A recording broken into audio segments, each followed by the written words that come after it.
자, 안녕하십니까. 노보스 인더스트리 노사장입니다. 아우디 A7 55 TFSI 뭐 E 모델인가 아무튼 뭐 플러그인 하이브리드 모델 차가격 9천만 원이 훌러덩 넘는 야, 이거를 1억 가까이 주고 산다. 제가 봤을 때는 미친놈이 아닌가 싶은데 어쨌든 근데 차는 칭찬 일색입니다. 제가 간만에 오랜만에 아우디에서 강력하게 추천하고 싶은 단 하나, 가격 빼고 차의 어떤 메커니즘이라든가 주행 특성이라든가 여러 가지 활용성 등등해서 특히나 A7은 되게 이쁘잖아요. 차가 라인도 멋있고. 제가 아는 동생한테 이 차 어때? 보냈더니 오빠 요새 어려워져서 왜 K5를 타고 다녀? 앞모습이 K5랑 비슷한가 봐요. 나는 전혀 그렇지가 않은데 여자들이 봤을 땐 그런가 봐요. 근데 어쨌든 A7은 남자들한테 인기가 많죠. 처음 나왔을 때 약 10년 전? 난리도 아니었죠. 진짜 난리도 아니었는데 어쨌든 저는 A7을 전에 6기통도 꽤 좋게 평가가 나갔었고 주행 특성 괜찮죠. 특히나 이 차는 A7은 제가 알기로는 4기통을 전 타본 적이 없거든요. 얘는 4기통이에요. 4기통에 DCT 7단 미션이 들어가 있어요. 이 사람들 뭐야? 장난해? DCT 7단의 4기통 엔진. A5나 A6 2.0 엔트리 모델에 들어가는 파워트리인데 전륜 우선이죠. 꽈뚜로라 하더라도 DCT가 들어가는 순간 앞쪽에 구동을 먼저 빼게끔 돼 있기 때문에 전륜입니다. 1억이 다 되는 A7이 4기통 엔진에 7DCT 미션이 물렸다. 거기서 일단 폭망한 거 아니냐는데 아니에요. 얘는 플러그인 하이브리드고 플러그인 하이브리드는 막 스포츠성으로 타는 차가 아니잖아요. 반 정도는 전기차처럼 쓸 수 있는 거니까 거기에 플러스 A7인데 큰데 납작한데 긴데 엔진을 다운사이징을 하면서 모터는 큰 게 들어가면서 여러 가지 이점이 생겼는데 그 이점이 뭐냐면 플러그인 하이브리드라는 목적성에 가장 맞게 파워트레인을 구성을 갖춰놨고 그리고 아우디가 갖고 있는 단점들 앞이 무겁다 뒤가 너무 가볍다 그로 인한 주행 특성의 문제점들을 무게 배분 같은 걸로도 해소를 했어요. 자, 제가 하체 요리를 간단하게 보겠습니다.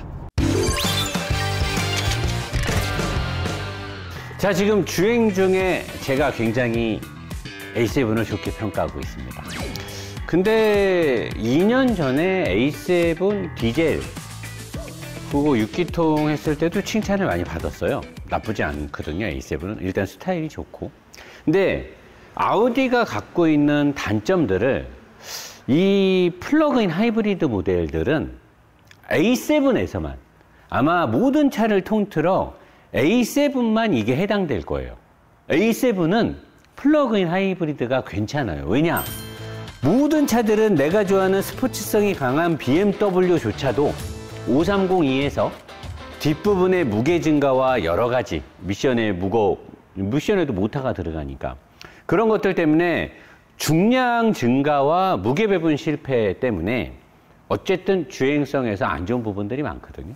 근데 얘는 일단은 A7은 전부 다 6기통이 들어가잖아요. 가솔린이고 디젤이고 거기다 걔네들이 스틸 블럭을 쓰고 이렇기 때문에 무겁잖아요. 앞에가 여기에 이 자리에 6기통이 들어간단 말이에요. 근데 여기는 얘는 4기통이 들어왔어요. 그러니까 여기에 가벼운 플러스 A7하고 A6 6기통들은 ZF 8단 미션이 묶여요. 되게 큰 미션이. 근데 얘는 A4나 A5가 쓰는 DCT, 습식 DCT 7단 미션이 묶입니다.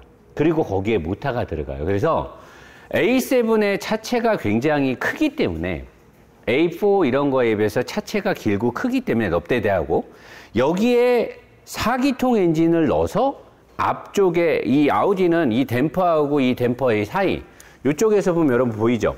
이 댐퍼하고 저쪽 댐퍼 사이 앞에 이렇게 엔진이 있잖아요.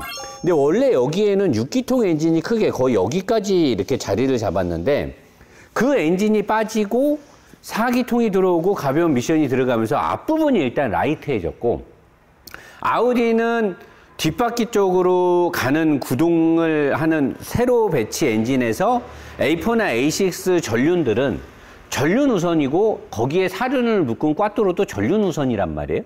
근데 A6 6기통 디젤이나 A7 6기통 A8 등은 후륜 우선이에요. 일반적으로 후륜으로 먼저 미션이 구동축을 주게끔 돼 있거든요.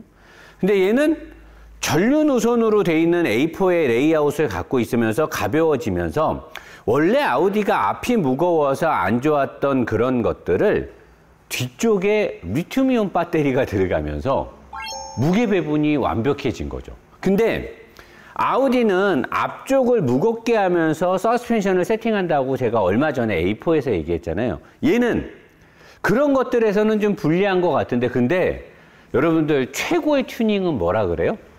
순정. 아니 그거는 너무 끝까지 간 거고 최고의 튜닝은 경량이에요. 경량인데 얘가 앞이 가벼워지니까 원래 앞을 무겁게 하는 걸로 세팅한 이 서스펜션의 구조도 얘한테는 그렇게 크게 나쁜 영향을 주지 않아요. 그래서 이 하이브리드, 플러그인 하이브리드는 어차피 고성능으로 타는 게 아니니까 이 A7의 플러그인 하이브리드는 지금 우리가 돈 주고 구매할 수 있는 모든 제조사의 플러그 하이브리드인 차들 중에 가장 밸런스가 세팅이 잘 됐어요. 그리고 주행 느낌이 되게 좋습니다. 제가 이제 요거 밑에 보고 나서 바로 주행으로 넘어갈 텐데 칭찬 많이 받습니다. 나는 지금 이 차가 9천 얼마짜리 차더라고요. 1억 다 되는 돈을 주고 4기통 가솔린을 절대 안 사죠. 제가 볼보 XC90을 안 좋아하는 이유도 그것 때문에 하나가 있는 건데 1억이 다 되는 차가 4기통, 어디서 4기통이 1억이 그 말이 안 되잖아요. 근데 얘는 어차피 플러그인 하이브리드고 안 쏘고 전기로 어느 정도 가고, 전기로 내가 볼 때 한 5, 60km 가겠더라고요. 그런 걸 감안하면 얘야말로 진짜 마실용. A7은 사실 스타일에서 먹어주잖아요. 마실용이나 뭐 이렇게 시내에서 이렇게 가볍게 타기에는 이거만한 대안이 있을까 싶어요. 자, 밑으로 갑니다. 자, 이제 밑에 와서 어차피 서스펜션 구조는 얘는 이제 바퀴를 못 뜯어요. 왜냐면 그 아우디 우리 영업사무님 이름 쫙 나가죠. 차를 보내줬는데 락볼트를 안 보내줘가지고 바퀴를 뗄 수가 없어요. 락볼트를 안 보내준 거야. 오늘 해야 되는데 근데 멀어갖고 못 받으니까 그냥 오늘 바뀌어. 그리고 어차피 전에 A7 할 때 하체 오리기를 다 했으니까. 자, 여기에 이렇게 돼 있는 서스펜션 구조는 두 개를 잡기 때문에 치밀한 어떤 스포츠성을 기대하기는 어렵죠. 근데 얘는 그래도 A4나 이런 애들보다 확실히 크고, 그 다음에 댐퍼 포크도 이렇게 다 알루미늄으로 해놨고, 위쪽에 암 두 개 보이시죠? 참새 가슴뼈처럼 생긴 암 두 개. 어차피 부드러움의 특성을 주니까 서스펜션 구조를 갖고 제가 뭐 말할 필요는 없고 1억이 다 되는 차인데도 불구하고 SUV도 아닌데 밑에 서브프레임이 스틸이에요.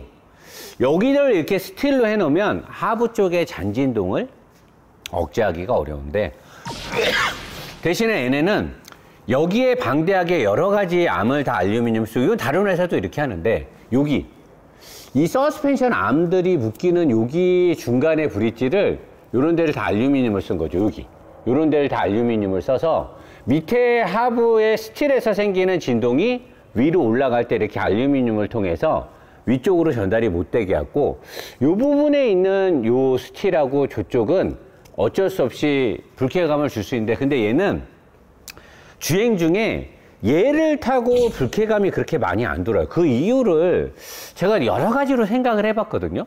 보통 이제 스포츠성이 강한 애들은 얘를 앞쪽으로 빼잖아요. 이렇게 텐션 스트럿으로. 근데 얘는 지금 뒤쪽으로 빠져 있는데 여기에서 이 스틸을 통해서 잔진동이 들어갈 수도 있는데 잘 안 올라와요. 그 이유는 요 안에 부싱을 되게 부드럽게 만들어서 그런 것 같아요. 그래서 얘네가 세게 돌렸을 때 가뜩이나 불리한 스러스트 암의 구조를 갖고 있는데 여기 부싱까지 부드러우니까 스포츠성은 많이 포기한 대신에 나쁜 그 하체에서 올라오는 잔진동의 펄스를 이런 데서 억제하는 게 아니냐. 그래서 부드러운 느낌을 주는 거고. 자, 엔진은 4기통이고 마찬가지로 밑에는 알루미늄이지만 위쪽은 다 스틸로 되어 있는 거 보이시죠? 아우디하고 폭스바겐 애들은 엔진 블럭을 스틸을 쓰고 있단 말이에요. 내구성에서는 좋을지 몰라도 다른 부분에서는 안 좋을 텐데 어쨌든 이거는 내구성에서는 되게 좋은 거고 그렇다고 이것 때문에 뭐 죽자고 깔 이유는 없습니다. 이것 때문에 얘네가 뭐 엔진의 출력이나 여러 가지가 나쁜 걸 주는 건 없으니까. 자, 엔진 4기통은 앞에 있고 이쪽에 이제 미션이 있는데 여러분 여기 주황색 선 보이죠? 전기선. 얘가 이렇게 플러그인 하부에 모터가 여기 미션으로 들어갔단 말이에요. 요쪽 미션으로 들어갔는데 여기에 보면 미션 오일 쿨링이 이쪽에 돼 있고 미션 쪽에 보면 얘네가 여기에 보면 무슨 워터 펌프 같은 게 미션 밑에 달려 있어요. 그러니까 미션 안으로 요 냉각수가 들어간단 말이에요, 지금. 그 여기 보면 뭐 중국어랑 뭐 일본어랑 뭐 영어로 근데 한국어는 없어. 뭐 어쩌고 저쩌고 냉각 시스템 어쩌고 막 뭘 써놨어요. 그러니까 이 미션에 하이브리드 모터가 들어가면서 미션 오일 냉각하고 냉각수를 집어넣어서 이쪽을 냉각을 도와주는 것 같아요. 그리고 미션은 A4나 A6 2.0에 붙는 전륜 우선 방식 엔진이에요.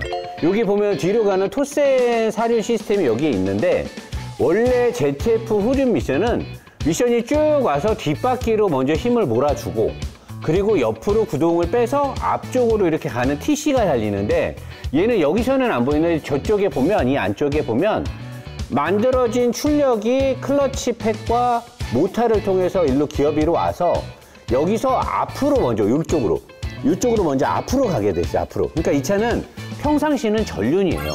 앞쪽으로 먼저 모든 구동이 가고 그리고 필요할 때 뒤쪽으로 구동이 여기 토센 사륜을 거쳐서 뒤쪽으로 가는 방식인데 뒤에 디퍼런셜 케이스 안에 울트라 꽈트로 모터를 통해서 좌우에 토크를 배분해주는 장치가 전자식 LSD가 들어간 거죠.